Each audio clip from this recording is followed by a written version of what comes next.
High friends, welcome to science kitchen. Friends, या वर्षी ना थोडा लवकरच पावसाळा चालू झालेला आहे आणि आता पावसाळा चालू झाला म्हणल्यावर आजारपण हे येतच.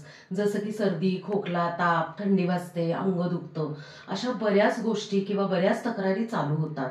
आणि काय होतं की ज्या वेळेला अशा या तक्रारी चालू होतात त्यावेळेला असं वाटतं की ना काहीतरी मस्त गरमागरम लिक्विड प्यावं, जसं की आपल्या डोळ्यासमोर लगेच सूप येतं.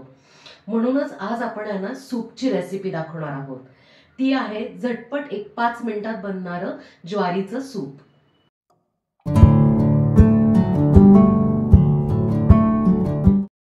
ज्वारीच्या सूपसाठी मी एका बाउलमध्ये 2 चमचे आहे ना ज्वारीचं पीठ घेतलेलं आहे.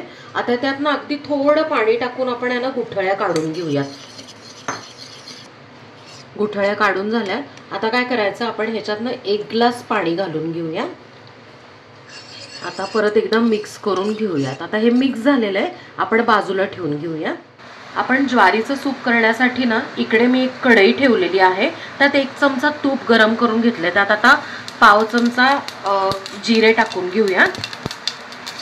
2 लसणाच्या पाकळ्या अगदी बारीक चिरून घेतल्या. 1 चमचा किसलेला आलं. आणि आता लगेच हे हलवून घेऊयात, म्हणजे आपली फोडणी जी आहे ती जळणार नाही आणि याचा कच्चेपणा पण निघून जाईल. एक आपण मिरची घेतली आहे, ती ना बारीक चिरून घेतलेली आहे. त्यात आता पाव चमचा हिंग, अर्धा चमचा हळद, 2 चमचे मी ना इकडे स्वीटकॉर्नचे दाणे काढून घेतलेले ते टाकून घेऊया. 2 ते 3 चमचे बारीक चिरून घेतलेलं गाजर. आता आपण हे ना फोडणीमध्ये मिक्स करून घेऊया. आता या भाज्या आहेत ना कच्च्या आहेत, त्या शिजवण्यासाठी आपण अगदी थोडं पाणी घालून घेऊया. पाणी घालून झालं की 2 ते 3 मिनिटं झाकण ठेवून शिजवून घेऊयात. 2 मिनिटं झालेले आहेत, आपण आता चेक करूया. येस, भाज्या छान शिजलेल्या आहेत. आपण गाजर पण बारीक चिरून घातलं होतं, त्यामुळे शिजायला वेळ लागत नाही. आता आपण जे ज्वारी आणि पाण्याचं मिक्सचर केलं होतं ते फक्त एकदा हलवायचं आणि मग ह्याच्यात घालून घ्यायचं. त्यात ना अजून अर्धा ते पाऊण ग्लास आपण पाणी घालून घेतलेलं आहे. म्हणजे एकूण आपण आहे ना 1.25 ग्लास आपण पाणी घालून घेतलंय ह्याच्यात. त्यात आता ना या ज्या कोथिंबीरीच्या काड्या असतात ना त्या मी बारीक आहे ना चिरून ह्याच्यात घालून घेतलेल्या आहेत. त्यात आता तिखटपणासाठी थोडीशी काळी मिरी पावडर, चवीप्रमाणे मीठ. आणि गॅसची जी फ्लेम आहे ती मी ना लोच ठेवलेली आहे.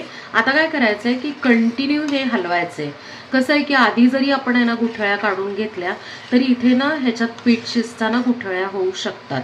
आणि दुसरी गोष्ट म्हणजे आपल्याला कन्सिस्टन्सी पण आहे ना लक्षात येते.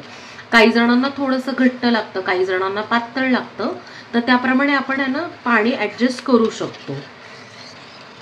आता आपण ना बारीक गॅसवर आहे ना कंटिन्यू हलवून ह्याला उकळी आणूया.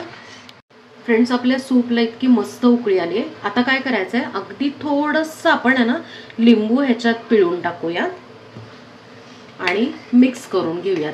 आता लिंबूमध्ये ना व्हिटॅमिन सी असतं, जे इम्युनिटीसाठी आहे ना छान असतं. म्हणून आपण थोडंसं लिंबू ह्याच्यात पिळून घेतलेलं आहे. आता ज्वारीचं पीठ वापरलंय त्यामुळे काय होतं की वेगळं काही मिळून येण्यासाठी कुठलं पीठ किंवा काही घालायची गरज नाही लागत आणि मस्तपैकी आहे ना दाट पण होतं. तर अशा पद्धतीने आपल्याला सूप तयार आहे. आपण सर्व करून घेऊयात. फ्रेंड्स, पावसाळा स्पेशल मस्त असं गरमागरम आणि पौष्टिक ज्वारीचं सूप तयार आहे आणि आपण ते सर्व करून घेतलंय.